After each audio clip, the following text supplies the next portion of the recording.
हाँ जी, वाहिगुरु जी का खालसा, वाहिगुरु जी की फतेह. Welcome everybody. Thank you for coming. It's a pleasure having you here. As always, Ji Aaya Nu Saariਆਂ ਨੂੰ. We are on Jup Banee, class number 21 today. And today we are going to do Pauree number 19. Is everybody on the same page? Pauree 19 is the final of the four, what we call the Asankha Paurees.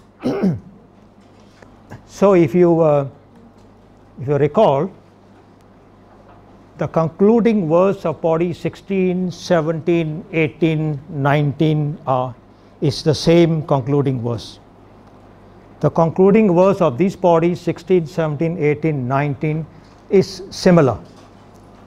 Why is it similar? Because there's a common thread running through Pauree 16, 17, 18, 19.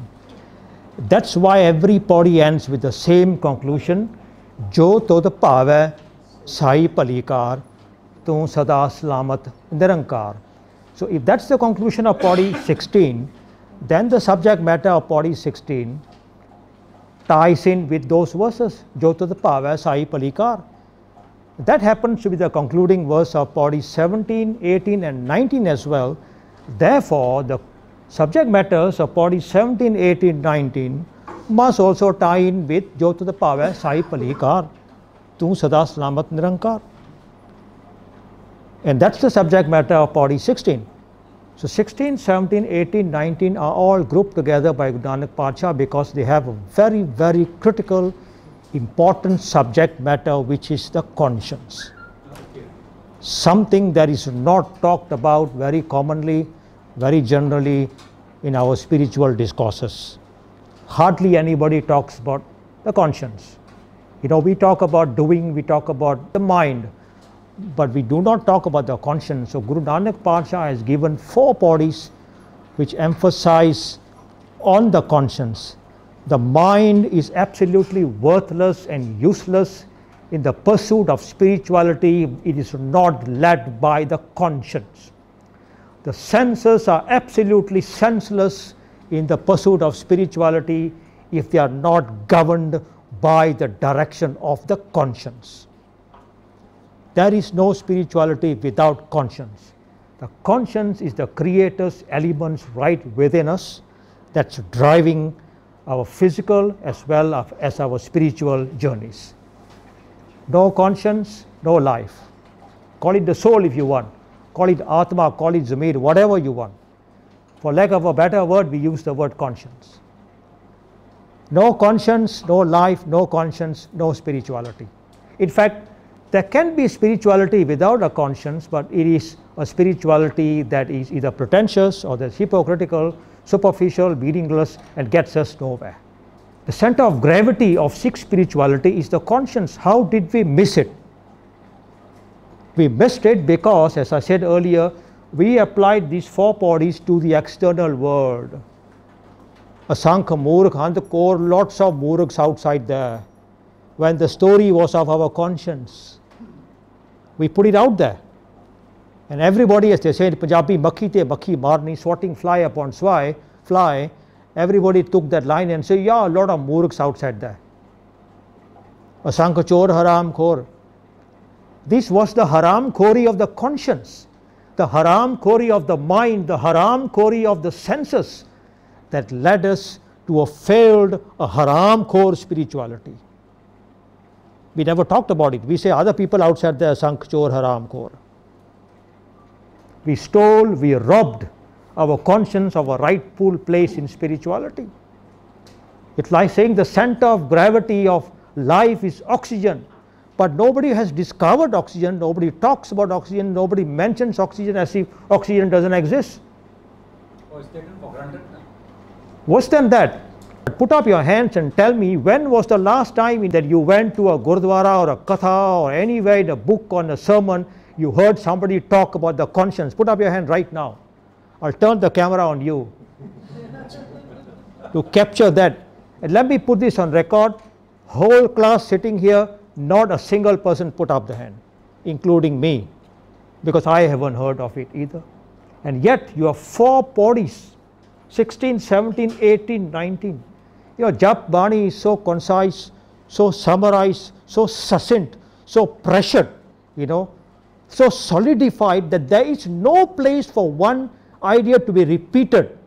Absolutely no place.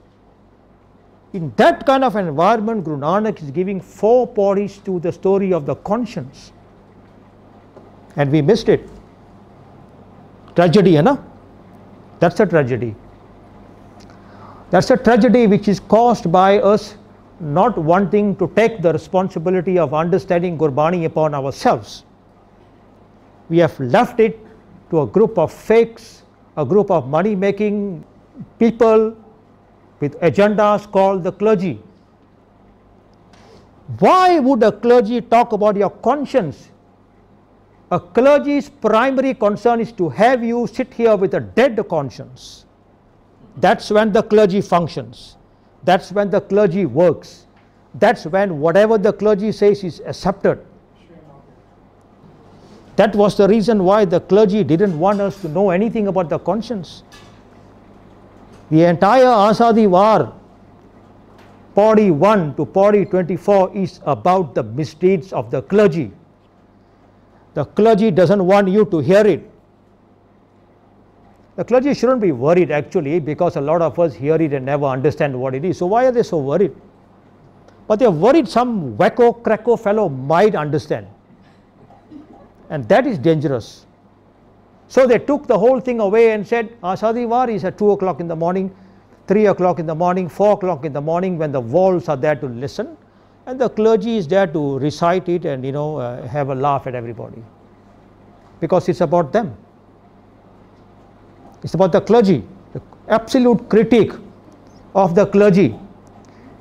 Tine ujade ka band. Ujada is the deforestation.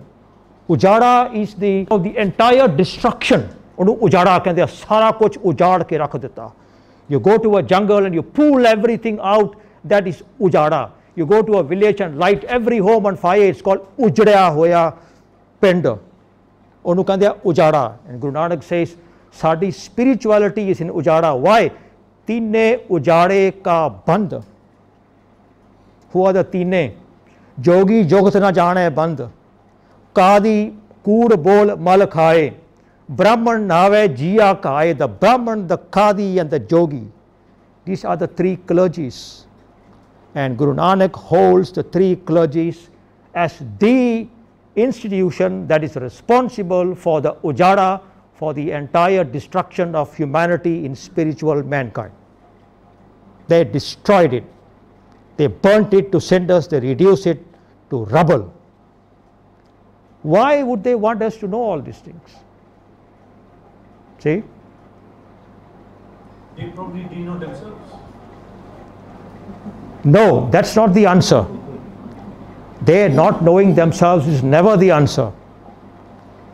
They knew it and they worked very hard to conceal it.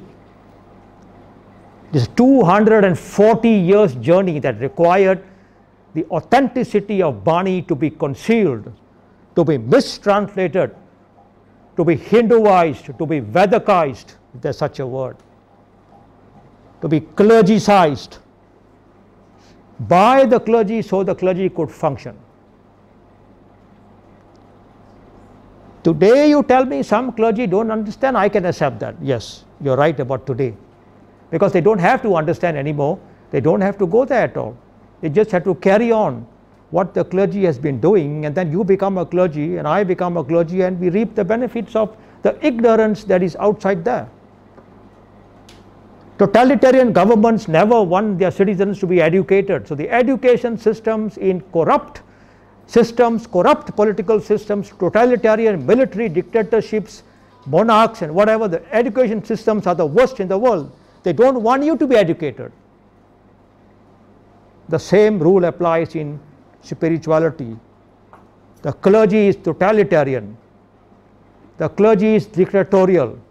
The clergy says the panth is mine. You don't follow it, you will be excommunicated. I decide on the terms and on the rules and the principles. So for that to work and for that to function effectively, the Sikh Panth must be kept uneducated in Gurbani, must be kept illiterate in the basic foundational philosophies of Guru Nanak and the Gurus and of Sikhi. So come in story after story after Sakhi after Sakhi, translation after translation, interpretation after interpretation, that is all wayward, that is all skewed.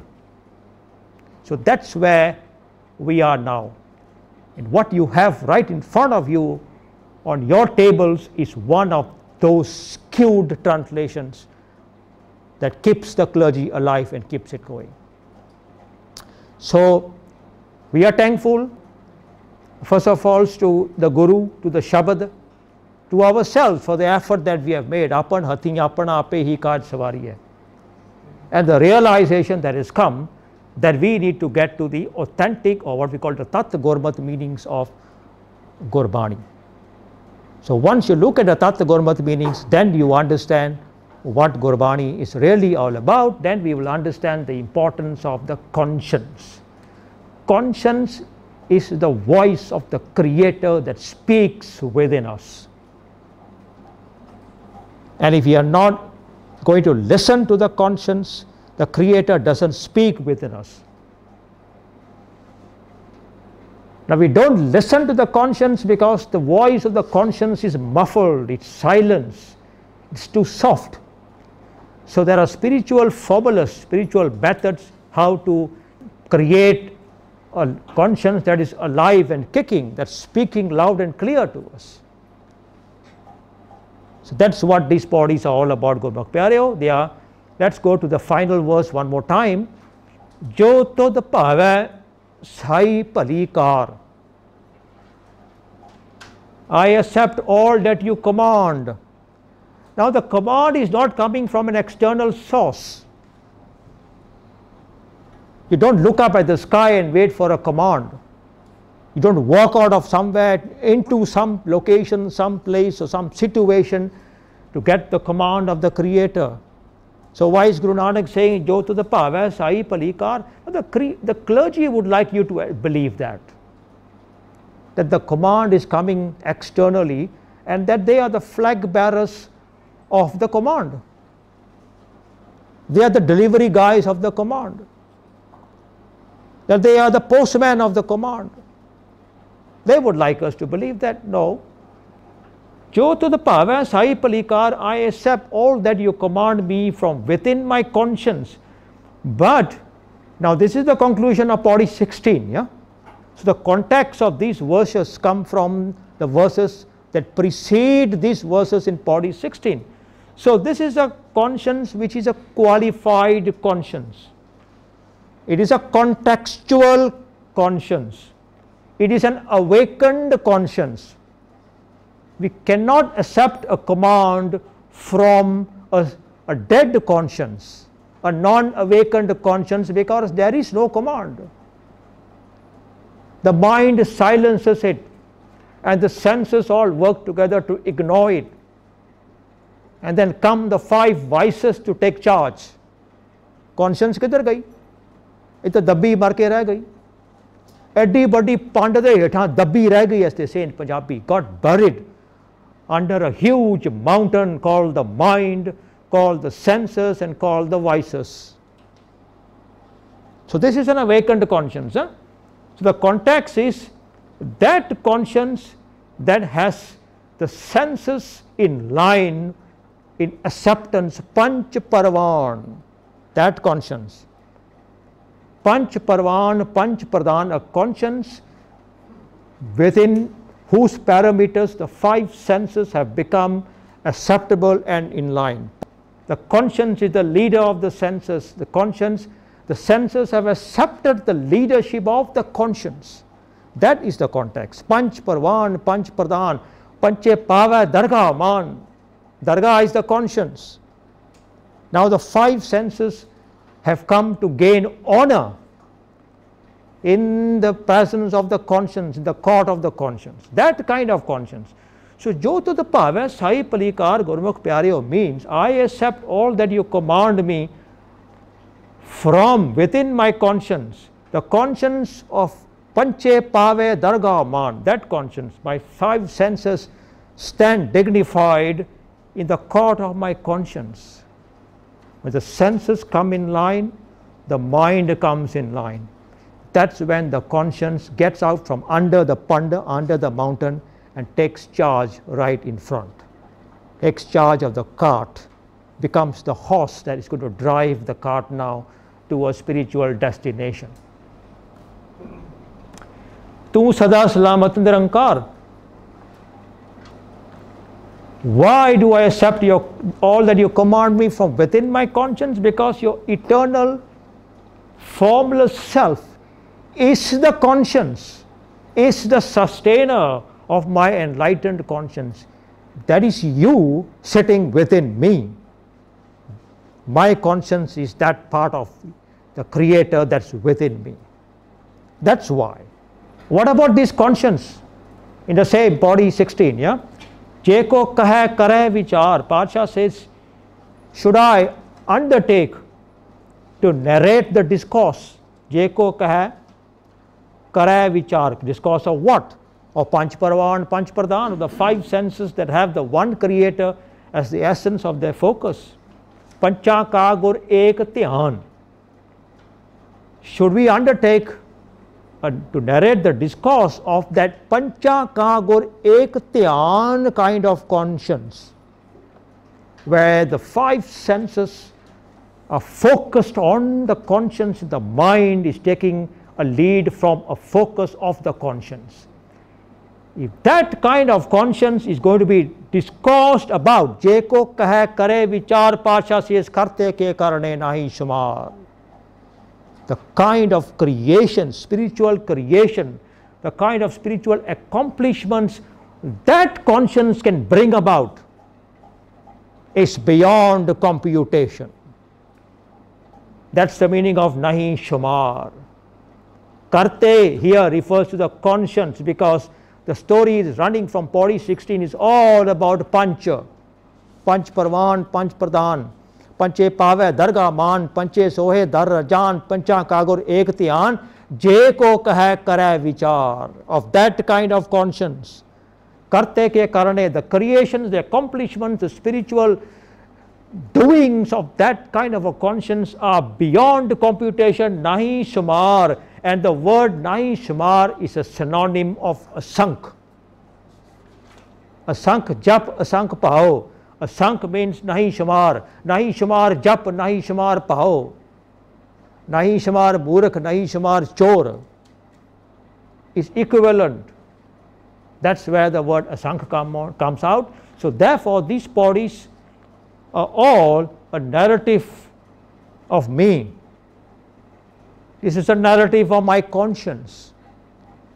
All the asank refers to what's happening in my conscience, a qualified conscience, an awakened conscience, a conscience that is in line with the commands of the Creator within. So it is my story, it's not about something outside there. So let's come to Pauree number 19 today, Gurmukh Pyareo, the final Pauree in this asank ladi. Yeah? Asank di ladi, asank paudiyan di ladi which a final paudi. So this is the first verse of Pauree number 19. Asank nav, asank thav. The same word asank. Sank. Sank means sankhya, measure, count, finite. So when you add the prefix in front, ਅਗੇਤਰ ਕਹਿੰਦੇ ਆ ਪੰਜਾਬੀ ਦੇ ਵਿੱਚ, it takes the negative.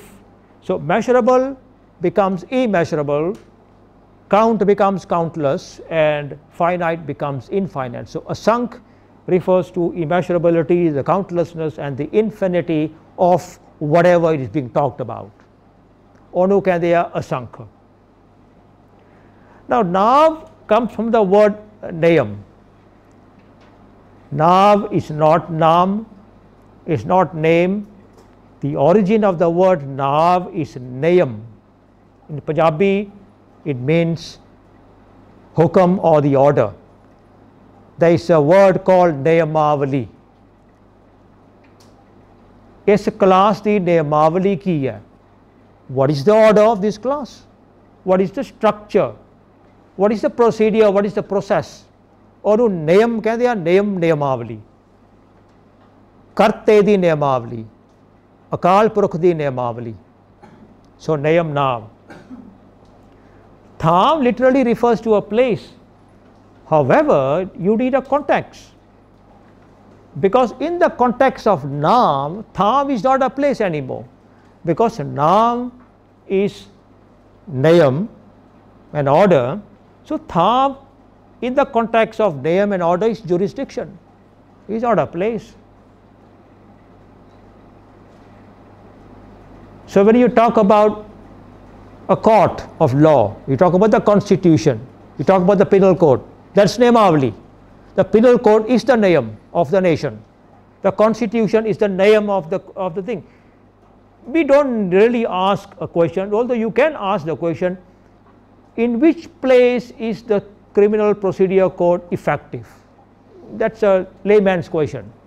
What really is being asked is, what is the jurisdiction of the penal code? What is the jurisdiction of the constitution of country A? Now the jurisdiction is not necessarily a geographical location. You are a citizen of this country, the law applies to you and me while we are in the borders of this country, but the constitution and the criminal procedure code of this country applies to you and me when we step out of the land borders, the physical locations of this country. Are you telling me that, the penal code of theft and murder and all that will not apply the moment we jump into the neighboring country? It can't be. So Tham is not a physical location. Tham is a jurisdiction. And jurisdiction is a concept. It's a concept. If I, go somewhere and commit an offense, now the jurisdiction of the criminal procedure code applies to have me extradited to this country back again, even though I committed the crime outside. See, that is the meaning of jurisdiction. So asank naam, asank thav. Okay, when by its place thav is a thav place, but when it comes together with naam, nayamavali, then it translates as jurisdiction. Okay, so asank naam, asank thav means my enlightened conscience creates realization of. Now that's the context. That's running from the previous bodies, from body 16, 17, 18. The context is, this is a narrative of an enlightened conscience. What happens when enlightened conscience? And enlightened conscience brings about realization of many things, and that's what these bodies are about. The enlightened conscience, my enlightened conscience, creates realization of asank naam, asank thav, of the infinity of the Creator's hukam and its infinite jurisdiction. So two things are infinite when it comes to the Creator's nayamavali. The hukam is infinite, the jurisdiction is infinite. What do we mean by that? There are no circumstances in which the hukam of the Creator can be invalidated. There are no situations in which the hukam of the Creator can be invalidated. There are no processes and procedures for that as well. So in other words, we cannot be traveling the path of spirituality if our intent is to somewhat bypass or circumvent the hukam, the nayamavali, the nayam of the Creator, which is right within us in our conscience. When the conscience tells us, do not commit a crime, that's the Creator speaking within. The mind tells it, never mind, nobody will know, I am going to commit the crime anyway. The senses rush and hurry and say, mind, we are with you. Give the command. And the voices come and say, we are your armed forces. We will implement the crime that you want to commit. You see? And the crime gets committed. The nayamavali was coming from the conscience, don't do it. But then next morning or next week or next month, we pack our bags and go and dip ourselves in this pool, to wash away. Now the voices go to sleep for a while, Okay, we have done our job, now you can go and dip in there and come back. We don't have nothing going to happen, nothing going to change. Dip in there, go and recite this Bani 50, 60 times, go matha take here, go make this offering, go do this langar here, go do this ritual, go this and that. You have attempted to break out of the jurisdiction of the conscience. When I thought about the crime, the conscience told me you cannot operate outside my jurisdiction. When I went into the pool to dip myself and cleanse myself of all those sins that I had supposedly done, the conscience was still telling me you are still in my jurisdiction. Let me tell you something, this dipping is fake. The conscience tells you that. When I went to do the ritual, the conscience spoke and said, you are still within the jurisdiction. And let me tell you that that ritual is fake. That reading is fake. That recitation is going to do nothing. Until you step back and accept the jurisdiction, only then you're going to get a resolution to what's your problem and your issue. Where is all that coming from? From the conscience. See, that's what it means, asank nav, asank thav. Not only is the Creator's hukam that comes out from the conscience, not only is that infinite, that has no boundaries of time, space and matter, the jurisdiction itself. And what are we trying to do? We are trying to run away from the jurisdiction. We are trying to go into areas where we think the hukam of the Creator does not operate. And we think the one place where the jurisdiction doesn't operate is the ardas. Beautiful, no? Clergy created concept. How nice. So when you step into ardas, the jurisdiction of hukam and the hukam itself steps aside. Now you can do an ardas to break the hukam. What does this verse say? This verse says asank nav, asank thav. There is no place, no jurisdiction where the hukam does not operate. Let me tell you this, when the clergy is doing that ardas for you, for me, to get rid and to circumvent that hukam and to break that hukam and to pass it on to somebody else, the conscience of the clergy is speaking and telling him, you are operating out of the jurisdiction. Your conscience is also telling you that. You don't hear it or I don't hear it, separate matter. But the conscience speaks. It's only then that we can decide to come back into the jurisdiction and abide by the jurisdiction to know that that's not the way. That's what we are. That's our spirituality. Our spirituality is aimed at circumventing the hukam and to getting out of the jurisdiction of the hukam. I apologize for bringing you the bad news in the form of this verse. Asank nav, asank thav is Guru Nanak's verse. More is coming, hold your horses. Agam, agam, asank lo. Okay? Agam literally means something that is beyond the reach of our senses. ਉਹਨੂੰ ਅਗੰਮ ਕਹਿੰਦੇ ਆ। ਉਹ ਚੀਜ਼ ਜਿਹੜੀ ਸਾਡੀ ਇੰਦਰੀਆਂ ਤੋਂ ਪਰੇ ਹੈ, ਬਾਹਰ ਹੈ।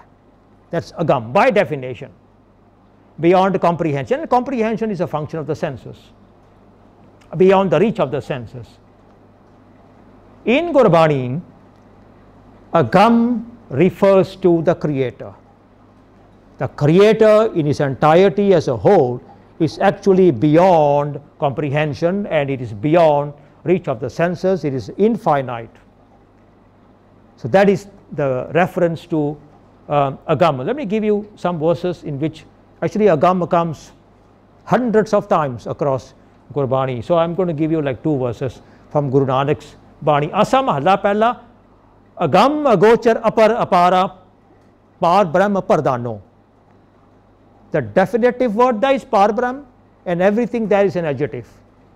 The creator being defined. He is pardano means he is above all. Pardhan, the last word. Then the word before par brahm, apara. something that doesn't have a beginning and an end, that doesn't have a this side and that side. ਉਹਨੂੰ ਅਪਾਰ ਕਹਿੰਦੇ ਆ. Upper is something that is beyond comprehension. Agochar is something that is beyond count. And agam, that's beyond senses, beyond the comprehension of our senses. That's the meaning of agam. Another one, sort mala pehla, the second one, apar, apar, agam, agochar. Now agam can be spelled differently. It can be spelled with a tippy, it can be spelled without the tippy, yeah, but the meaning of both the words is the same. Apar, apar, agam, agochar, karna keem na pai. Because the Creator is all of these. He's upper, he's apar, he's agam, he's agochar. Now when it comes to practicality, to understand that in the practical sense, then Pacha says karna keem na pai, means odi kirt di keemat nahi pai ja sakdi. That's what matters to us. That is the thing that we need to latch on to. That His creation itself is as vast, that is beyond comprehension. Okay, we come back to the verse. Agam, asank, lo. Agam, beyond comprehension, referring to the Creator. Asank, again the same word, immeasurable, countless, infinite. Lo, literally is light. Lo jagdi. It's a light, but in the context of this verse, when it comes to spirituality, we are talking about enlightened one.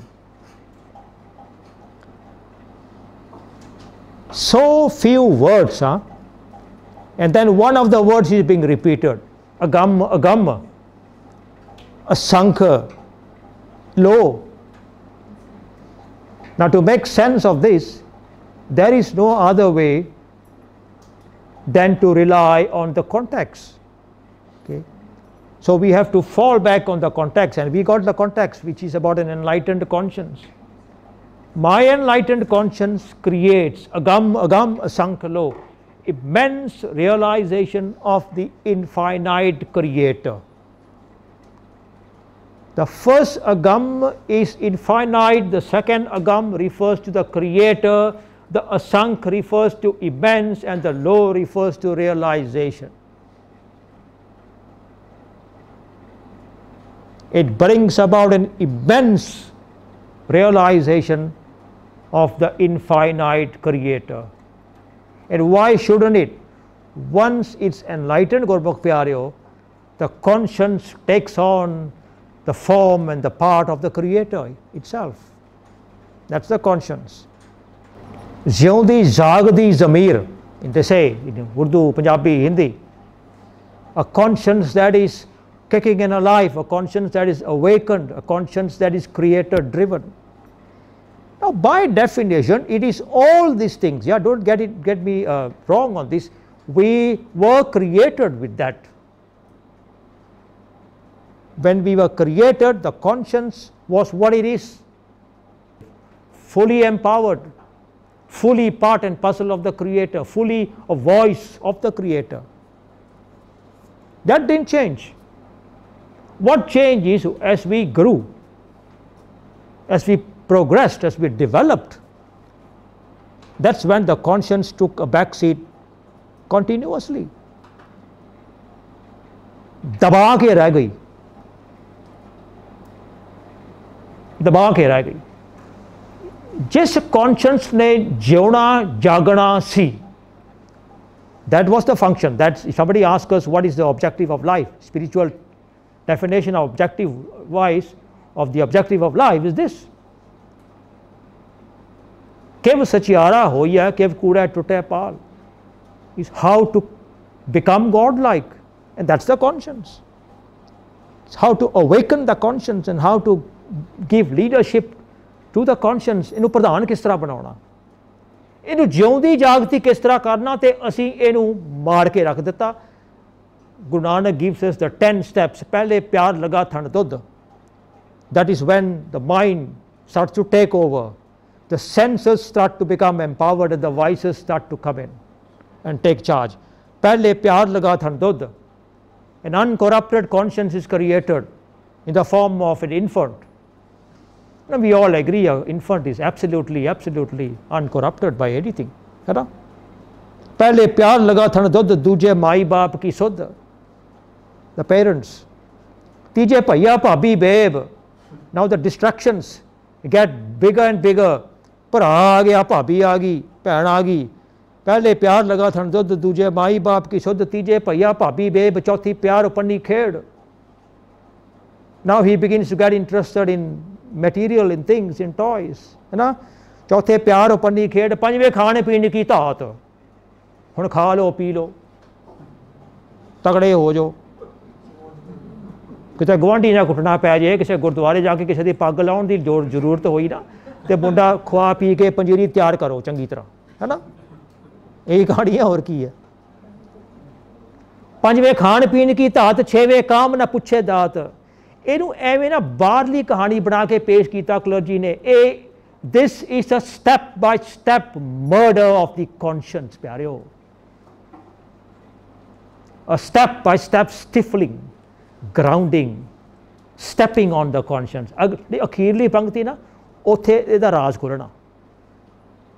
Conscience घली सी रब बना के.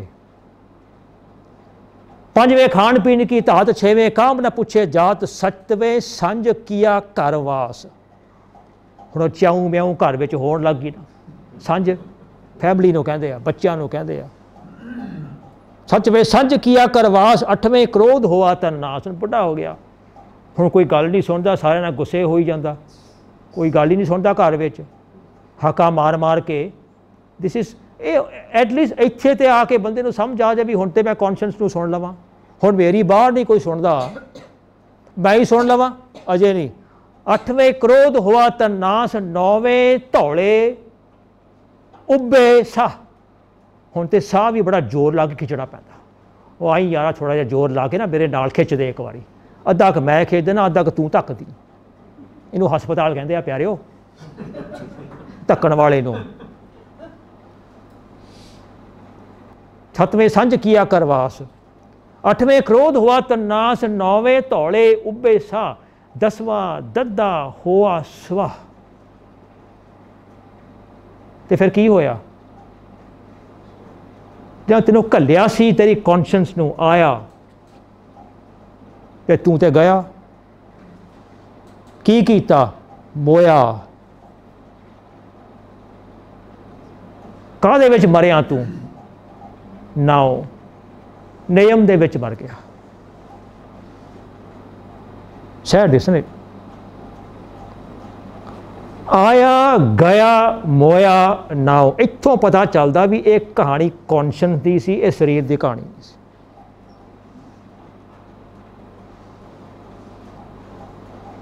A God-like conscience was created and put into us, and all we were fit for was to become swa in the end.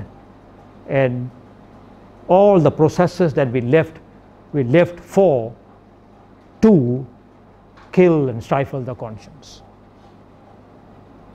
Come back to this verse. Agam agam asankh lo. My enlightened conscience create immense realization of the infinite creator. अगली पंक्ति है, असंख कहा सिर भार होए.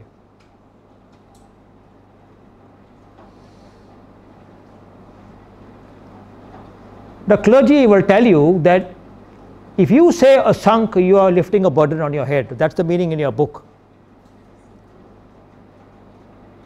Can somebody read out the meaning? Asank ka hai sir paar hoye. Even to call them countless is to carry the weight on your head. Correct. Isn't that interesting? The creator is countless. The creator is infinite. The creator is fathomless. Why should calling the creator a sunk be a burden on the head? Why? It makes absolute zero sense to translate it that way. Asank ka hai sir paar hoye. फिर की कहिए भार लाने वास्ते that God is countable, that God is corruptible, है ना, that God is pocketable. If that is the case, then asank is a par, because then that kind of God cannot be pocketable. That is not bribable, that's not corruptible. Now, you asked a question that they didn't understand. No, they understood it very well. That's why the translation is such. Asank kahe sir paar hoye. No.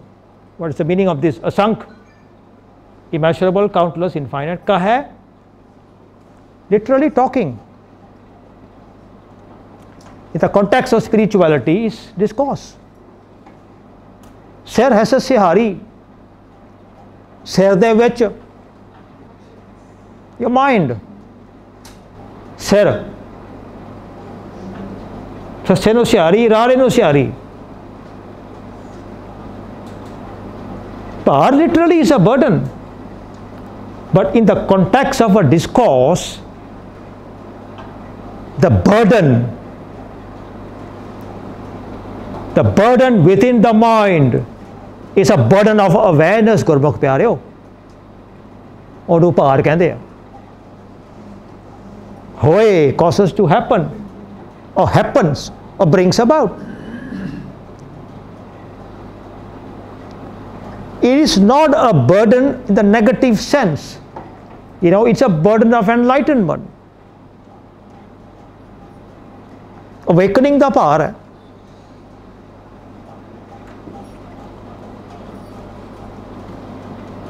So we put it all together. Asank kahe sir paar hoye. My enlightened conscience creates immense inner discourse. Kahe. Relating to spiritual awareness. So the enlightened conscience is into an inner discourse. You know, contemplation कहने आपां. आज इन्हों विगाड़ के ना meditation कही जन्ने आपां. असल meditation. Contemplation. An inner discourse inside the mind. Have you had an inner discourse in your mind? While you're sitting here and listening to me, there is an inner discourse going on in all your minds. Only you know what's happening there. And let me tell you this, while speaking here, there's an inner discourse going on in my mind. And it may not necessarily be what I'm talking about. Just like for you, it's not necessarily about what I am talking about or what you're listening. Hai? So that inner discourse is critical, that inner discourse is crucial in the path of spirituality. That's crucial. Because at the end of the day, it is that discourse that determines the direction of our spirituality. That's the discourse. कित्थे जाके पाथा ने गल लाई है, कित्थे जाके. Can you imagine the subtleties of it? Can you imagine the depths of it? You know? It is not just the conscience, but the inner discourse that the conscience has with the mind. Or inner discourse कहते हैं. The conscience and the mind are in an inner discourse. The nature of the discourse, the structure of the discourse, who leads, conscience or the mind, who dictates, who controls, who takes the lead, what is the subject matter of that discourse. For that to be relating to spiritual awareness, we need an enlightened conscience. Otherwise, the mind is going to win all the time. So, बहुत ज़रूरी है. ये डूंघाई वाली गल्लां, है ना? These are the depths of spirituality, yeah? Conscience and the inner discourse. अगली next verse, अखरी नाम, अखरी सलाह.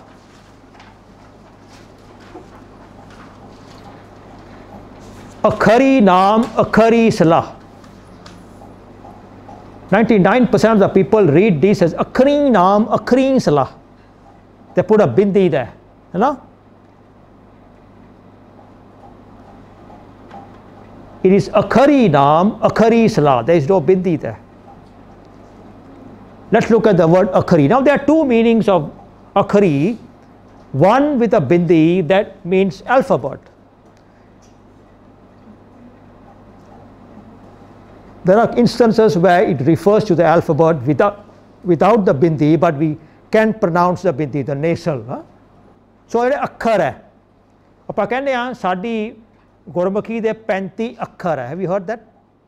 35 ਅੱਖਰ, ਉਹਨੂੰ ਐਲਫਾਬੈਟ ਕਹਿੰਦੇ ਆ. ਅੰਗਰੇਜ਼ੀ ਦੇ 26 ਅੱਖਰ ਹੈ.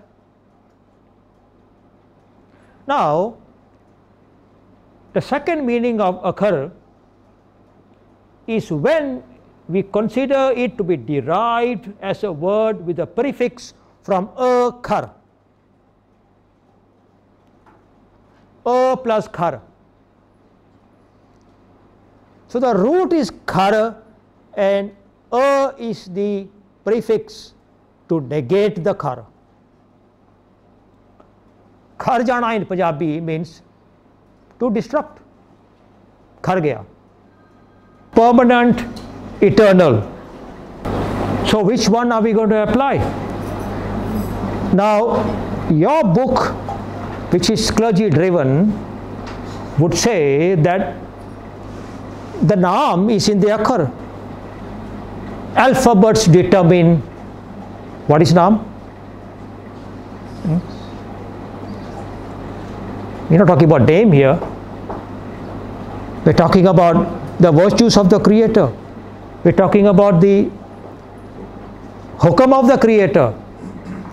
To say that the Creator's virtues are determined by our alphabets, I think that is the biggest tragedy of spirituality.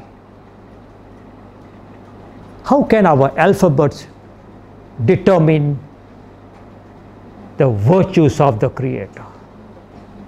Do we even have enough alphabets? Socho. Alphabets are created by us, man created. The Creator's virtues are not created by us. There are countless virtues and countless aspects of the Creator that we don't even have language for. If we don't have language for it, means you don't have the word for. If you don't have the word for it, you don't have the characters for it. If you don't have the characters for it, you don't have the alphabets for it. And we don't even know. So how could Guru Nanak make this statement to say that the virtues of the Creator, akhri naam, akhri salah, akhri gyan geet gud gah, akhri likhan bolan ban, akhra sel sanjog vikhan, all that is being put down into alphabets. Really? If there is something which is absolutely limiting, pyareo, something that is limiting and constricting, that is suffocating in the world of spirituality, it's our language. It's the lack of our words. It's the lack of our alphabets. We don't even have the words, the alphabets, the characters to talk about the entirety of human emotions even. Forget about the Creator for a moment. We don't even have words for a full range of human emotions. How many of us come up and say, when somebody asks us in a very honest manner, how do you feel? We say, I can't describe it. Are you silly? Are you stupid? You don't have education, you don't have words, you don't know. It's not about that. It's about the absence of the character, of the language, of the word. Forget about human emotion. Sometimes we just describe a situation, people say, I'm at a loss for words. Have you heard this? Yeah. You know, we go to a concert and somebody comes up there and sings a song and somebody says, how do you find the song? Oh, I'm at a loss for words. We are at a loss for words at a song, but we are not at a loss for words in describing the Creator. Wow, that is something. Akhri naam, akhri salah. So, pyareo, it cannot refer to characters. And what does your book say? Can somebody read that out? From yeah. the word comes the naam, from the word comes your praise. Correct. See? Both. From the word comes your naam. You know, in other words, from our words comes His attributes. From our words comes His praise. So, we're limiting the praise now to the words we have. So, if I have vocabulary, you know, I'm 5 years old and I have vocabulary of 10 words, 20 words. That's my description of the entire world, entire creator, universe, everything. Are we going to accept that to be the reality? Take that a bit further, 100 years old, from a 10-year-old child go up to a 100-year. That same 100-year-old person, no matter how educated, we are still limited. So Guru Nanak would not make that statement. Okay, I want to give you the definition of akhari. So the pronunciation of this word is akhari naam, akhari salah. Akhar. Akhari naam, akhari salah. Akhari gyan, geet gunga. राग गौड़ी पूर्वी 52 अखरी कबीर जियो की. There are 3 Banis in the Guru Granth Sahib that use the alphabet, that create the characters. Uda, Heda, Idi, Sasa, Haha and all that. One Bani is called Patti. It's by Guru Nanak Padsha. Now this is the second Bani, which is by Bhagat Kabir. The Bani is called Bavan Akhari. It's in Rag Gaudi Purbi. Gaudi Purbi means the Gaudi of the west. Rags differ according to geographical location. So there is Gaudi Hindustani, there is Gaudi Dakhani Karnataka, there is Gaudi Purbi. Bavan means 52. In Hindi, 51, 52, 51, 52. That's Bavan. Akhri means the characters. Now, the old characters, the old alphabets, Sanskrit, Hindi, whatever bridge that you want to call it, when Bhagat Kabir is writing, they were 52 at that time. Hindi still has that same number. Punjabi, we have cut it down to 35. They still have 52. What we call Dot Akhar, they combine 2 letters and make a 3rd letter out of it. We don't have that anymore. We have cleaned it out. So, now look at the first sentence, Bavan Achar. So, this Achar means what? The same word, Achar. Let me show you the next slide. Akshar, Achar, Akhar. This means all the same thing. When you say Sanskrit, Hindi में 52 अक्षर होते हैं. Akshar. You can spell with the kakka also. You can say akshar or akshar. Same. You shorten it, it becomes achar. In Punjabi, we use the word akhar. So, go back to the verse. 52 achar. The second word, A-C-H-U-R. 52 achar. That means 52 characters. No question about it. 52 achar lok tray. Lok is the world, our world. Tray, 3. So we live in 3 different worlds, the past, the present and the future. That's tray. 52 achar lok tray sab kich in hi maahe. You see? Our past, our present, our future is all contained entirely within the 52 characters. Because we invented the characters and we invented our own past and our own present and our future. So that's fine. That's how it is.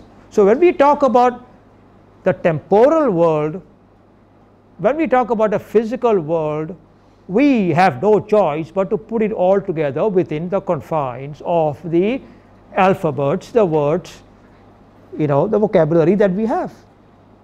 So that is fine. 52 achar lok tray sab kach in hi maaye e akhar khir jayenge. E akhar khir. That word khir is part of the khar. Khar, khir. So what Kabir is saying, e akhar khir jayenge. Ye jade sade akhar hai, these 52 characters that we have, they are destructible, aren't they? 52 ਤੇ ਹੁਣ 35 ਹੋ ਗਏ, ਕਿੱਧਰ ਗਏ ਬਾਕੀ ਸਾਰੇ? ਸਾਡੀ ਅੱਖਾਂ ਦੇ ਸਾਹਮਣੇ ਡਿਸਟਰਕਟਡ ਹੋ ਗਈ ਹੈ, ਉਹ ਹੈ ਹੀ ਨਹੀਂ। ਇਹ ਅੱਖਰ ਖਿਰ ਜਾएंगे, ओए, this is about the creator। ए अक्षर खिर जाएंगे, ओए, you can't read down ओए अक्षर in man, you cannot say अक्षर anymore, you got to say ओए अक्षर in man नहीं, ओ जड़ा अक्षर है। I'm going to walk over here and show you, got it on the pointer, this one। A अक्षर combine, these characters, खिर जाएंगे, खिर is this kheer here। ए अक्षर खिर जाएंगे, डिस्ट्रक्ट हो जाएंगे, ओए अखर, ओ जड़ा रब इनडिस्ट्रक्टेबल अखर है, इन मैं ना है, ओ इन्ना 52 अखरां दे विच नहीं आ सकदा।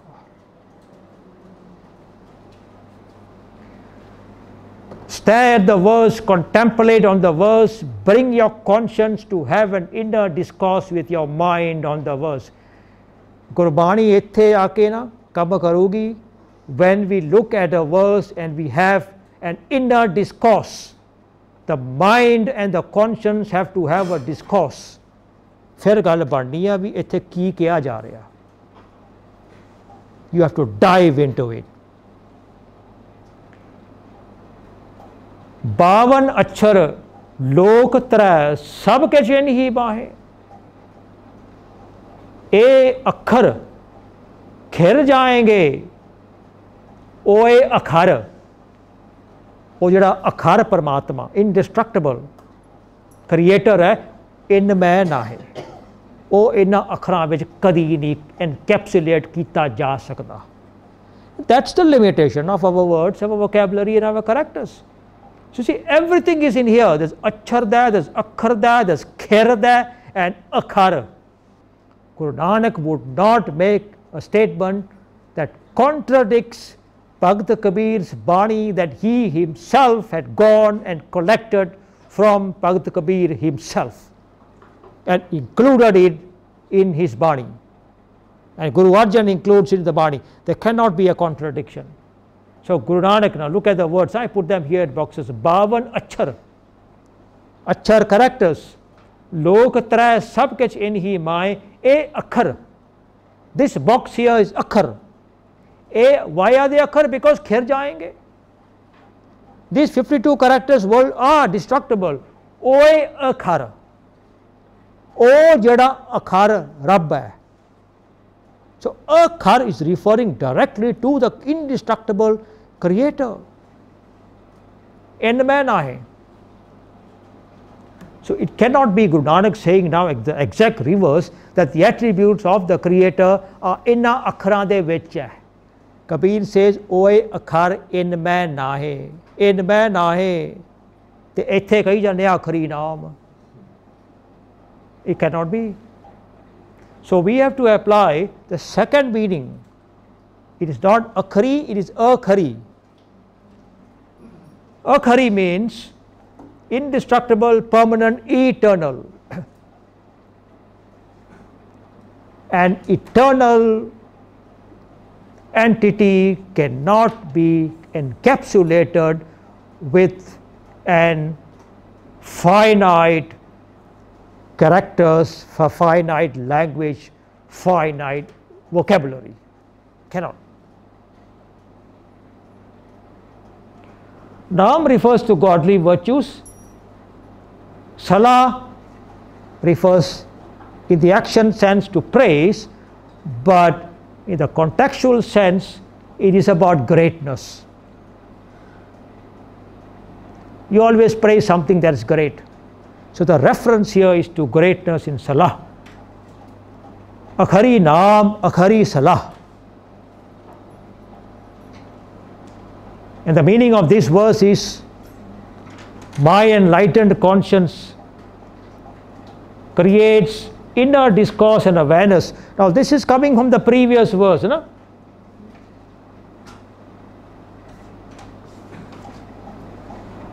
of the eternal godly virtues of eternal greatness. Akhri Naam means eternal godly virtues. Akhari Salah means eternal greatness.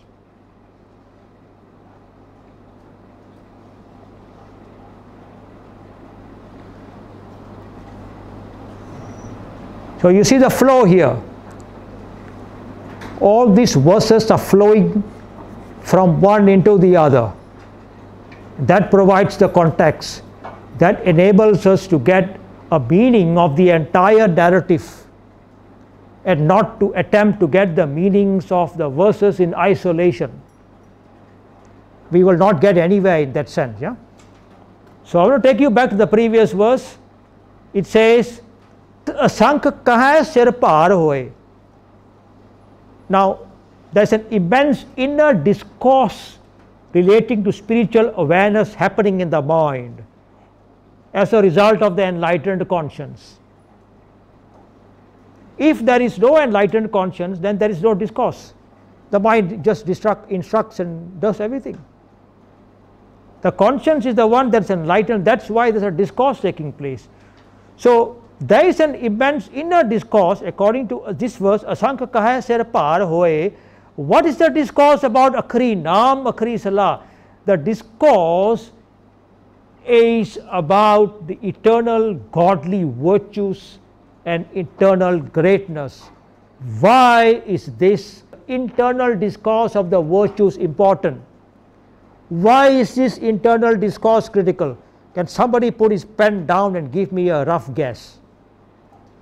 Why is the internal discourse, the discourse by definition, internal discourse, conscience and the mind, then to the senses, then to the vices? It starts with the mind. Why is the discourse of the conscience and the mind critical? Why do you need a discourse of the virtues? The discourse is critical because the conscience has to convince the mind that these virtues are to be realized, that the mind must become the virtues just like the conscience has become the voice of the Creator. Without that discourse, where is the mind going to get its direction and instruction from? You see, that discourse has to happen, and a lot of us who are Gurbani seekers, that discourse has not happened. We are out there, in the field doing all sorts of spiritual acts and spiritual deeds, but the basic discourse hasn't happened. That discourse has to happen. The conscience has to be allowed to speak. I am the voice of the Creator, and I represent the virtues. The such jugad, such happy, such nanak hosi peace, such. I represent the entirety of the virtues that were put into me when you were sent into this spiritual life. That got lost in pehle pyar laga tha dud duje mai baap ki sod. So I am that collection. I am that pandar. I am that entire gamut of all those virtues. The mind, you have to accept. You have to become. That's the inner discourse. Once the mind accepts that discourse, Kaho Kabir ab janeya. So Kabir says, now my mind knows the value of the conscience in this inner discourse. Kaho Kabir ab janeya. Conscience has gone up. My mind has realized that. Kaho Kabir ab janeya, jab janeya tau man maneya. Now I have accepted. Now I have decided to become. Now I am going to crack the whip. I means the mind. Now I am going to crack the whip at my senses. Otherwise, nothing. Otherwise, the senses are cracking the whip, pyareo. Now the mind cracks the whip at the senses. Who gave the direction? Conscience. But without the mind, the conscience can't do it. The mind. Now the senses begin to crack the whip at the vices. ਐਵੇਂ ਕਹਾਣੀ ਪਾ ਕੇ ਬਹਿ ਜਾਂਦੇ ਆ ਜੀ, ਹੰਕਾਰ ਠੀਕ ਕਰੋ, ਕਾਮ ਠੀਕ ਕਰੋ, ਲੋਭ ਠੀਕ ਕਰੋ. Never ever spent a single minute having an inner discourse. You know? No. You have to have the inner discourse. If I want a judgment in my case, I have to appear before the judge. I have to have a discourse with the opposing team. I have to have a discourse with the judge. I have to have a discourse with the doctor. If I go to a doctor, I have to have that discourse. I'm trying to get a cure sitting in my house without a discourse. I'm trying to get a judgment in my favor in the court without having a discourse with my opposing team and without having a discourse with the judge. किस तरह गल बनूगी गुरमुख प्यारेओ? I want to bring my vices into control. I want to bring my senses into order without having a discourse. Conscience and the mind. मतलब है अखरी नाम, अखरी सलाह. This is the inner discourse. It has to happen. अखरी ज्ञान गीत गुण गा. अखरी eternal, जो खरदा नहीं, जो destruct नहीं हुंदा, indestructible, ज्ञान enlightenment. Now Geet literally is a song. But this is a Jup Banee. Hardly any place for literal stuff here, yeah? When you say I break into a song, yeah? Somebody breaks into a song. You fill me with praise, the reverberation. Remember, there's an inner discourse going on, so this is running in that line of thought. Huh? There's a discourse going on within the conscience and the mind. So when the mind is now beginning to break into a song, having accepted what the conscience is speaking, the mind is getting enlightened. Geet, guna, virtues. Ga literally means an ocean. In the context of spirituality, it means limitless. In the times when science and technology wasn't so advanced, the commonly accepted idea was that the oceans were indeed limitless. I mean, to a large extent, they are still limitless today. It's not that we know everything about an ocean. Yeah, I don't think so. We know that. So that is the context of Ga being used here. Gyan, Geet, Gun, Ga. So the previous verse was, about creating the enlightenment, the discourse about the enlightenment. So this is the following verse. The enlightened conscience, my enlightened conscience, creates enlightenment of the eternal and fills me with limitless godly virtues. Akhri, Gyan, Geet, Guna, Ga. Akhari, Gyan, limitless godly virtues. Geet is the process of being filled up with the music, with the song of it, with the praise of it. Guna, enlightenment. Ga, eternal. Akhari, Gyan, Geet, Guna, Ga.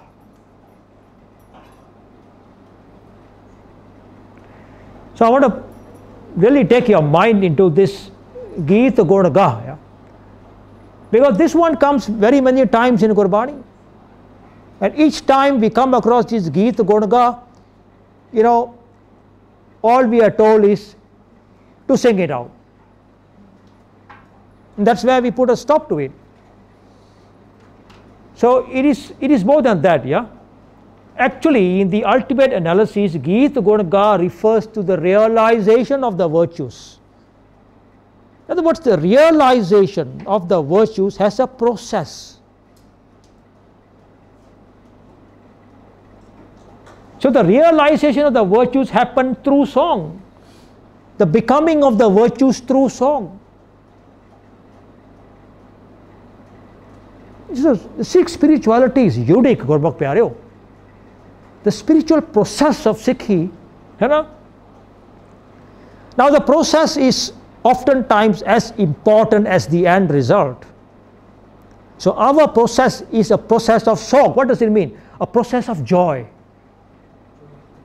A process of being filled, you know, with what Guru Nanak Pasha calls as kheda. What Guru Nanak Pasha calls vigas. Nanak Bhagata Sada Vigas. The spirituality of Nanak is forever filled in joy, in the song of joy. You know? Ananda. That is the process. Now, if the process itself is torturous, if the process itself is painful, that is not a Sikhi process. There are other people whose spiritual processes are, you know, tap kehde aa, you know, jap kehde aa, you know, putha latkana kehde aa, you know, all sorts of difficult processes, that the painful processes they go through. Singing is a process of joy. You know, of being filled with the message, of internalizing the message. Onu Geet Gunga kehde aa. Guru Nanak discovered the Creator in song, in bliss and in joy. Rajneesh said it in a way in which nobody could have said it better. He says, Guru Nanak ne Rab nu ga ke paya. You see, ਸਿੱਖਾਂ ਤੋਂ ਨਹੀਂ ਇਹੋ ਜਿਹੀਆਂ ਗੱਲਾਂ ਕਹੀਆਂ ਜਾਂਦੀਆਂ। ਅਸੀਂ ਤਾਂ ਅਸੰਖ ਮੂਰਖ ਦੇ ਵਿੱਚ ਪਏ ਪਏ ਹਾਂ, ਇਹ ਉੱਧਰ ਬੜੇ ਮੂਰਖ ਖੜੇ ਆ। ਇਹ ਉਹਨਾਂ ਮੂਰਖਾਂ ਵਿੱਚੋਂ ਇਹ ਇੱਕ ਹੈ। Rajneesh is one of those murkhs outside there that we declared, na? And we apply these verses outside. Na? Everybody is a murkh, na? Asank murkh. Guru Nanak ne Rab nu ga ke paya, te ਜਿਹੜੇ ਰੋਂਦੇ ਆ ਨਾ ਉਹ ਰੋਂਦੇ ਪਹੁੰਚਣਗੇ. His exact words. ਹੁਣ ਤੁਸੀਂ ਫੈਸਲਾ ਕਰ ਲਓ ਪਿਆਰਿਓ, ਰੋ ਕੇ ਜਾਣਾ ਕਿ ਗਾ ਕੇ ਜਾਣਾ. The uniqueness of Sikhi. है ना? Okay, we move on to the next verse. Akhari likhan bolan baan, full of idioms. The clergy would like you to just accept that, you know, all the talking, all the writing is all in words. No, it doesn't. It falls completely out of context. We are held context here. We are talking about a narrative of the conscience. Akhari, jo kharda nahi, eternal, indestructible. Likhan, literally to write. Yes. Bolan, literally to speak. Baan, literally to utter. That's not what is important. What is important is to put it likhan bolan baan. It's like somebody tells you, you know, I'm studying for chemistry and I eat chemistry, I sleep chemistry, I drink chemistry and I dream chemistry. समझ आई? पिछले जड़े बैठे हो तो समझ आई होनी है, right? ਉਹਨੂੰ ਕਹਿੰਦੇ ਅੱਖਰੀ ਲਿਖਣ ਬੋਲਣ ਬਾਣ. In other words, you eat chemistry, you drink chemistry, you sleep chemistry, you dream chemistry, you become chemistry. ਅੱਖਰੀ, indestructible, eternal. ਲਿਖਣ ਬੋਲਣ ਬਾਣ become. ਮੇਰਾ ਲਿਖਣਾ, ਮੇਰਾ ਬੋਲਣਾ, ਮੇਰਾ ਬਾਣ, ਮੇਰਾ ਸੌਣਾ, ਮੇਰਾ ਜਾਗਣਾ, ਮੇਰਾ ਉੱਠਣਾ, ਮੇਰਾ ਸਭ ਕੁਛ ਅਖਰੀ ਹੋ ਗਿਆ. Idiomatic. Akhari likhan bolan baan. As a result, so this is continuing from the previous verse. Akhari gyan geet gunga, enlightenment of the eternal, and fills me with limitless godly virtues. So as a result of that happening, I become the virtues of the eternal. Likhan bolan baan become. Akhari, virtues of the eternal. The eternal.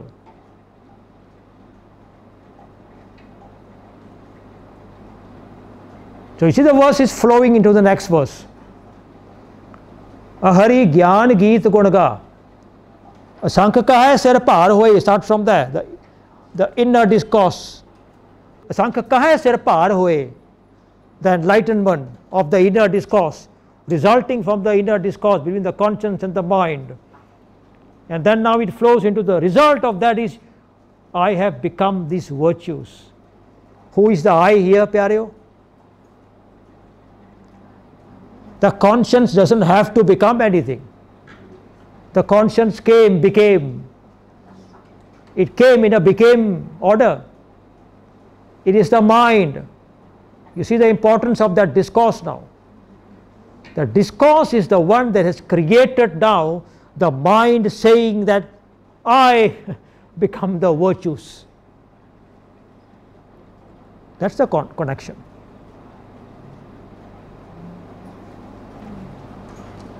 The context of the previous was Akhri Gyan Geet Gunga, hai na?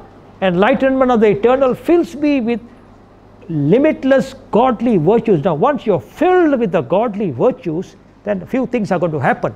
Every time you pour in one cupful of eternal virtue, one cupful of a vice is displaced. Otherwise there is no place there. Each time a bucket full of godly virtues comes in, a bucket full of vices is displaced. This is the theory of spiritual Eureka. There was a scientific Eureka where a scientist discovered that the mass of water displaced, all right, has a direct link with the mass that displaces it. So when a tub is full to the mouth, this is what exactly happened to this scientist, the Eureka scientist. When he stepped into the tub full of water, a certain amount of water flowed out. And the amount of water that flowed out was the exact mass of his physical body that displaced the water. And he shouted Eureka, E-U-R-E-K-A. You guys at the back should know this story. Have you heard of this? Anybody teaching you sensible things in school these days? Not quite, huh? No? The Archimedes principle. Archimedes principle. Okay. So thank you very much. That's the Archimedes principle. Now the spirituality. I also tell them that when he found that out, he shouted Eureka, he ran out naked. Correct. Because he made a fantastic discovery. All right? Now the same thing happens in spirituality. This is the Eureka of spirituality. I become the virtues of the eternal. Each time a virtue, comes into my mind and takes root, the vice has to vacate the seat and move out. Rahim has a rather interesting story. Rahim was a Muslim saint, who wrote quite a bit from the Sufi side of things. And he said, I kept praying, God, why don't you come into my heart? What he means is the mind. No? Every day I'm praying, and one day he said, God actually appeared and said, all right, I've come. But there's no place in your mind. Can you go empty out one chair for me at least? So he said, I ran into my mind and I grabbed Hankar, ego, by his hand and said, you need to go out because God is coming. So I grabbed his hand, baam fad ke ਉਹਨੂੰ ਮੈਂ ਬਾਹਰ ਕੱਢਿਆ. ਫਿਰ ਮੈਂ ਭੱਜਾ ਆਇਆ, ਫਿਰ ਮੈਂ ਕ੍ਰੋਧ ਨੂੰ ਫੜ ਕੇ ਬਾਹੋਂ ਬਾਹਰ ਕੱਢਿਆ. And I told the creator, 2 chairs are vacant, ਹੁਣ ਤੂੰ ਆ ਜਾ. Creator ਕਹਿੰਦਾ ਚੰਗੀ ਤਰ੍ਹਾਂ ਦੇਖ ਲਾ. ਫਿਰ ਵੜ ਗਏ. ਮੈਂ ਫੜ ਕੇ ਬਾਹਰ ਕੱਢੀ ਜਾਵਾਂ, ਉਹ ਧੱਕਾ ਮਾਰ ਕੇ ਅੰਦਰ ਆਈ ਜਾਣ. It's a pity, he didn't have access to these verses. It's a pity. ਸਾਰੀ ਉਮਰ ਲੰਘ ਗਈ, ਕਹਿੰਦਾ ਬਸ ਇਹੀ ਝਗੜੇ ਦੀ. ਇਹਦੀ ਬਾਂਹ ਫੜ ਕੇ ਬਾਹਰ ਕੱਢਿਆ, ਉਹਦੀ ਕੁਰਸੀ ਤੇ ਬਹਿ ਗਿਆ. ਉਹਨੂੰ ਫੜ ਕੇ ਕੱਢਿਆ, ਇਹ ਫਿਰ ਆ ਕੇ ਵਿੱਚ ਬਹਿ ਗਿਆ. ਸਾਰੀ ਉਮਰ ਲੰਘ ਗਈ ਇਹਨਾਂ ਵਾਇਸਸ ਦੇ ਨਾਲ ਲੜਦਿਆਂ ਭਿੜਦਿਆਂ ਝਗੜਦਿਆਂ. ਰੱਬ ਬਾਹਰ ਖੜਾ ਥੱਕ ਕੇ ਮੁੜ ਗਿਆ. This is what he said. ਭਾਵੇਂ ਬਾਹਰ ਦੀ ਗੱਲ ਹੈ ਪਰ ਹੈ ਤੇ ਅੰਦਰ ਦੀ ਗੱਲ ਨਾ. He's not a clergy, he's not making any money out of these things. So I tend to understand, at least, although he doesn't have the, the understanding that Guru Nanak is giving us, but at least he has something there that's worth talking about. ਕਿਤੇ ਗੁਰੂ ਨਾਨਕ ਦੀ ਬਾਣੀ ਪੜ੍ਹੀ ਹੁੰਦੀ, we would tell him, Rahim, ਬਹਿ ਜਾਓ ਇੱਥੇ, have a discourse. Let your mind have a discourse with your conscience. And spend time. It takes ages, it takes years for that discourse to happen. And one day your mind will go and command those people out. You don't have to do it. You see? So ਇਹ ਮਤਲਬ ਹੈ ਅੱਖਰੀ ਲਿਖਣ ਬੋਲਣ ਬਾਣ, becoming the virtues. So that's the principle. Each godly virtue that comes in and takes a place and takes root, that portion, that amount of voice leaves Gurmukh Pyareo. Eventually when everybody has left, godly virtues take root firmly, then we become the virtues. Akhara sir sanjog vakhan. Akhara eternal, indestructible, sir with a sihari within the mind. Sanjog, union. Vakhan, literally to say something, it means a pronouncement, it means an acceptance, a pronouncement of an acceptance. So somebody is now going to make a pronouncement of an acceptance, because the discourse, the dialogue has been happening, the awareness has been happening, and the mind is now coming into a state of kaho kabir ab janiya. Jab janiya to man maniya. Man maniya log na patija. When the mind says, I accept the command of my conscience, then what happens? Log na patija. Ek kede log hai? Patija means unhappy. Na patija. Some people get very unhappy. Do not take this outside. Do not take it about the people who are unhappy with you. Forget about them. This is not their story. This is a story of the inner conscience. Kaho kabir ab janiya. When my mind states, I now know the eternal truth that my conscience is trying to dictate to me, discourse to me. Kaho kabir ab janiya. Jab janiya to man maniya. Hun main man gaya. Man mane log na patija. Kede log hun aukhe ho gaye ke man man gaya. The 5 senses and the 5 vices. ਉਹਨਾਂ ਨੇ ਤਾਂ revolution ਕਰਤਾ, ਰੌਲਾ ਪਾਤਾ ਕਿ ਅਸੀਂ ਤਾਂ ਹੋਣ ਹੀ ਨਹੀਂ ਦੇਣਾ.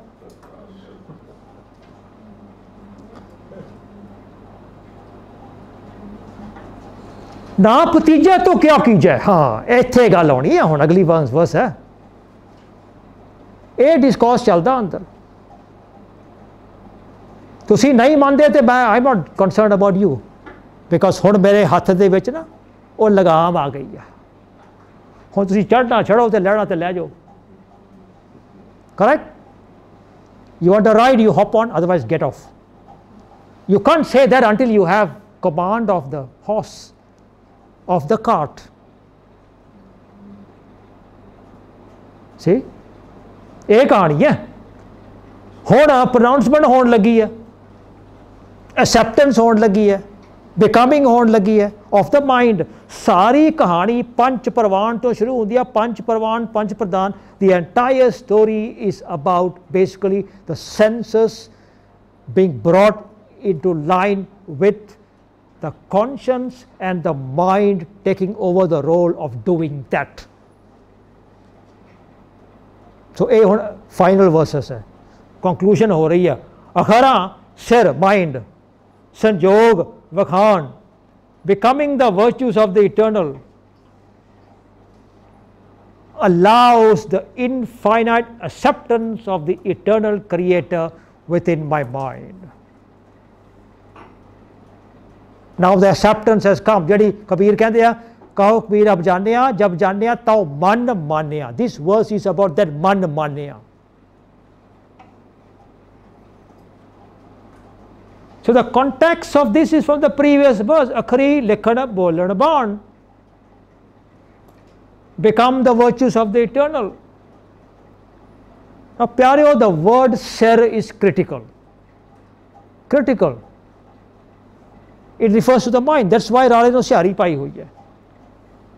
And you can see that these bodies are about the relationship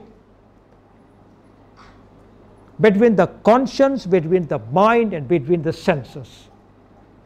The conscience is taking control, taking charge, and the mind is going to lead the entire process of our spirituality.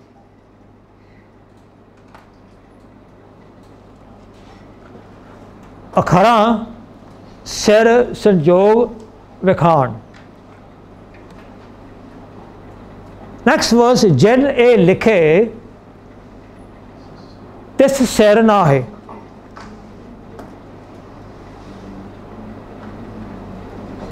Now, Jen refers to one who, Jinnah ne, if you take it outside there, and I keep saying it's not about outside there. In the context of the self, Jen is those instances. When?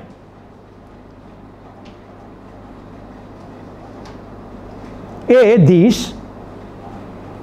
Likhe is right into, become. When you write something into your life, what you are saying is you are becoming what you wrote into your life.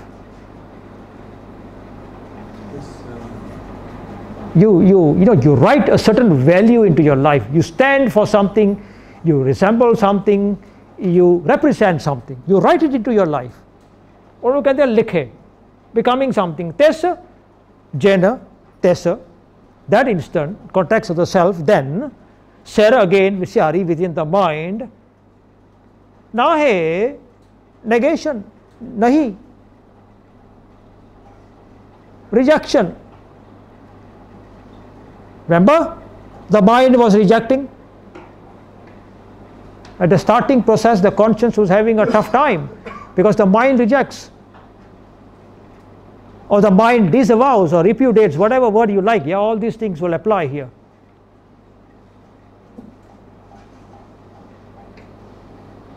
So something is going to be repudiated, something is going to be rejected, something is going to be negated. Where? In the mind, Ser. So Jen A likhe is becoming. Okay? Jen A likhe tes sarnai, becoming these godly virtues, repudiates my mind of their rejection. Once I become the virtues, what does this mean? It means that once I become the virtues, the mind, when I become the virtues, then I drop all objections, all negation, all repudiation, all rejection, all denial of godly virtues is now rejected. No more denial. ਇੱਥੇ ਤੱਕ ਤੇ ਪਹੁੰਚਣਾ ਸੀ ਆਪਾਂ.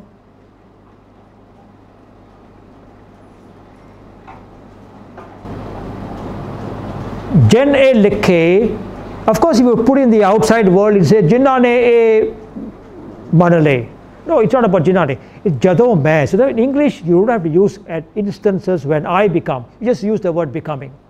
So that Jen and A is not really captured directly in the translation, but it is there. Becoming. Ing is Jen. Jado. When I become. Becoming. You really want to bring it in, then it should be when I become these godly virtues, at that point I repudiate my mind of their rejection. You can, if you want to bring Jen and this into the verse. So, but English is a very much superior language. You can say a lot of things, by using less words. So we are making use of that. Nothing more than that. Jen likhe tes sarnai, Jef formaye tev pae.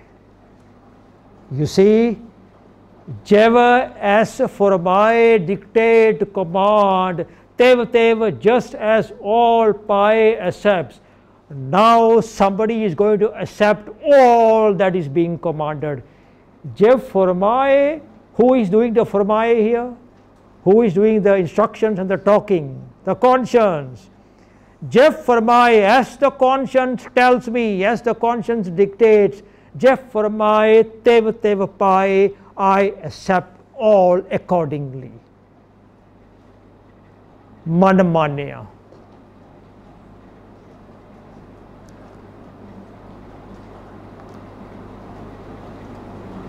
Now it's not Jep Farmaye, now we don't even listen to the Jep Farmaye at this stage of our spirituality. The conscience is not even allowed to speak.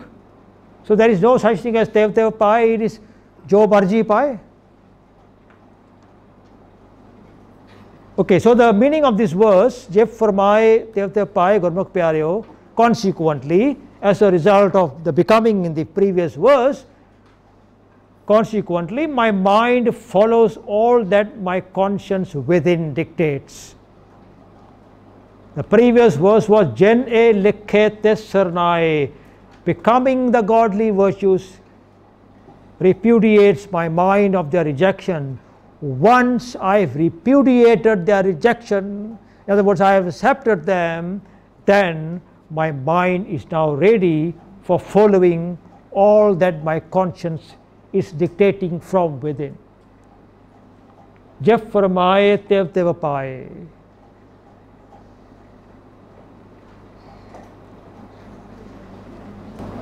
I hope you are seeing the dynamics here of the conscience and of the mind that is developing. The dynamics of who is now getting to be in control.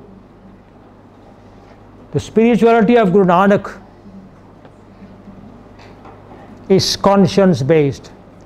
Sikhi is conscience based. It cannot be mind based or cannot be sense based, thought based or action based if the conscience based part is missing. Jep Farmaye Tev Tev Paye, Jeta Kita Teta Now. Jeta means whatever, Kita literally to do something or to produce something. Teta, all that is. Now from the word Nayam, Hukam, order. Okay.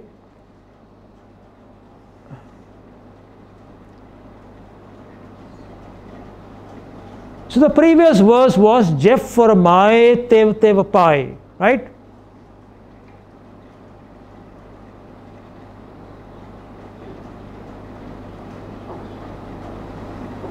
Jep Farmaye Tev Tev Paye. The mind is now going to adopt all the dictates of the conscience. Now this verse explains the reason behind it. Why?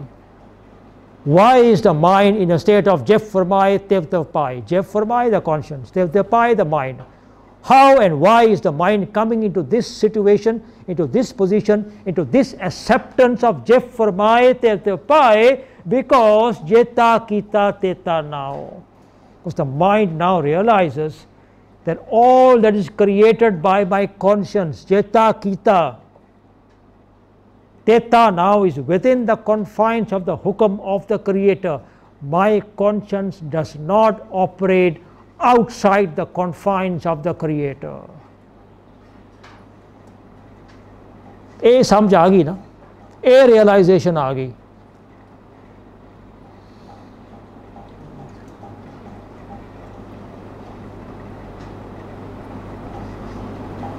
My mind follows all that my conscience within dictates.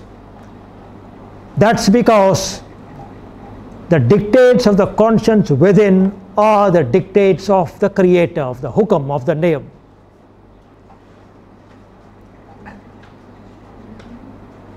That is the meaning of the word hukam rajai chalana nanak likhya naal. Lots and lots of people ask the question, likhya naal, what does it mean? It literally means that it is written together, naal. Spiritually it means it's written within. The hukam of the Creator is written within us, and the within us is the conscience. So now we tie this verse, Jeta Kita Teta Now. Hukam Rajai Chalana Nanak Likhya Naal is being explained here. The meaning of Likhya Naal is Jeta Kita Teta Now. All that the conscience speak is the hukam that is nal, that is within the conscience. When nave nahi ko thao. The same words, asank nav, asank thao, become one full circle now. See, when without, nave, hukam, order, nayam, nahi ko none. Thao literally place, but in the context of spirituality, jurisdiction. When nave, nahi ko thao. So, in the previous verse, the mind realizes jeta kita teta nao. It also realizes when nave nahi ko thao, that the Creator's order and jurisdiction is omnipresent. That I, as the mind, with the cooperation of my vices and my senses, should stop the attempt to escape the jurisdiction of the Creator within.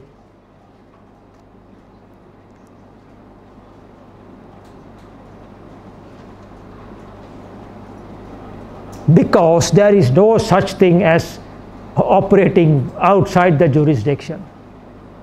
It simply doesn't happen. This is an explanation of Parsha's other verse, Hukmai andar sab ko. Okay? Bahar hukam na koe. When nave nahi ko thao. Over there was the principle, the philosophy of hukam. Hukmai andar sab ko. Bahar hukam na koe. This is the practicality of that operating within our spirituality.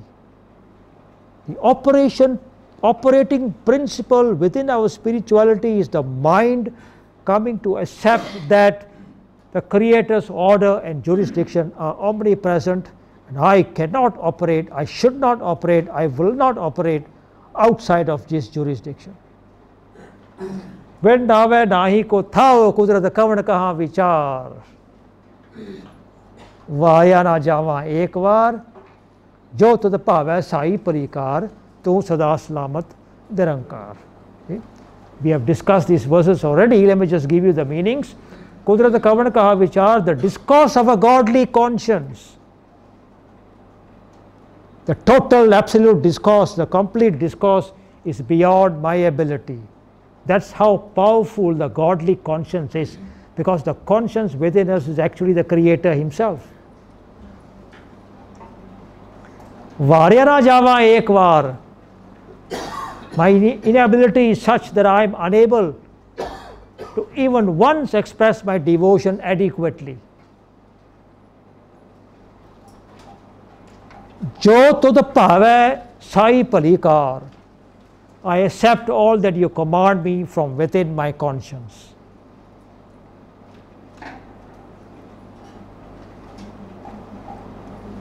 That is because Tu Sada Slamat Nirankar, your eternal formless self, is the sustainer of my conscience.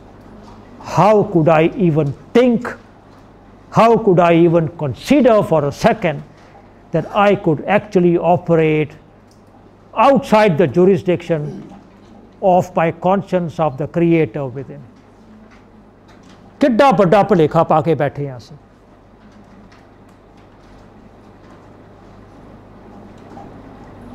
किड्डा बड़ा भरम पालिया होया सी अपने physical life, बैरूनी जीवन, दुनियावी जीवन दे विच ते रूहानी जीवन, that we can circumvent the hukam and the jurisdiction. When we circumvent the hukam, we somehow think that we can find a way around it. When we circumvent the jurisdiction, we think that if we did certain things, the hukam wouldn't apply to me. That is circumventing the jurisdiction. Both of these things are not in accordance with Sikh spirituality. Guru Nanak's Sikhi is a conscience-based spirituality. It's all about strengthening the conscience and listening to the conscience, abiding by the conscience, because the conscience is the creator within us. ਭੁੱਲ ਚੁੱਕ ਦੀ ਖਿਮਾ ਕਰਨੀ ਪਿਆਰਿਓ। Thank you for listening, thank you for coming. ਸਾਰੇ ਗੱਜ ਕੇ ਫਤਿਹ ਬੁਲਾ ਦਿਓ। ਵਾਹਿਗੁਰੂ ਜੀ ਕਾ ਖਾਲਸਾ, ਵਾਹਿਗੁਰੂ ਜੀ ਕੀ ਫਤਿਹ।